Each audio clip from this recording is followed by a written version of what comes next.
Mobile সেই যন্ত্র যা একসময় ছিল যোগাযোগের মাধ্যম, আর আজ তা হয়ে গেছে নিঃসঙ্গতার সঙ্গী। একসময় যার হাত ধরে দূরের মানুষগুলোর সাথে কথা হতো, এখন তার মধ্য দিয়েই হারিয়ে ফেলি কাছের মানুষগুলোকে। হাতে মোবাইল থাকলেও মনের পাশে কেউ থাকে না।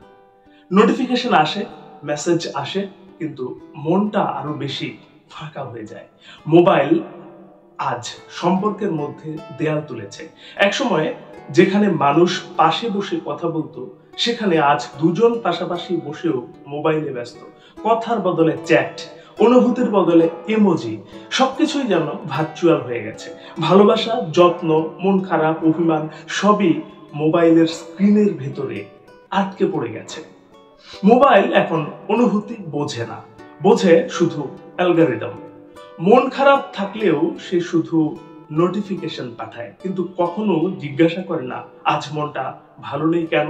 স্ক্রিনের আলো জ্বলে ওঠে, কিন্তু মনের আধার দূর হয় না। সবচেয়ে বেশি কষ্ট হয় যখন কাছের মানুষটা মোবাইলে ডুব দিয়ে থাকে আর তোমার কথা শোনার সময় পায় না। তুমি পাশে বসে থাকো আর সে স্ক্রিনে স্ট্যাটাস দেখে হাসে। তোমার চোখের জল সে দেখতে পায় না, কারণ তার মন পড়ে থাকে মোবাইলের ভার্চুয়াল জগতে। মোবাইল আজ আমাদের কাছের মানুষগুলোকে দূরে সরিয়ে দিচ্ছে। প্রিয়জনরা পাশে থেকেও যেন দূরের কেউ হয়ে যাচ্ছে।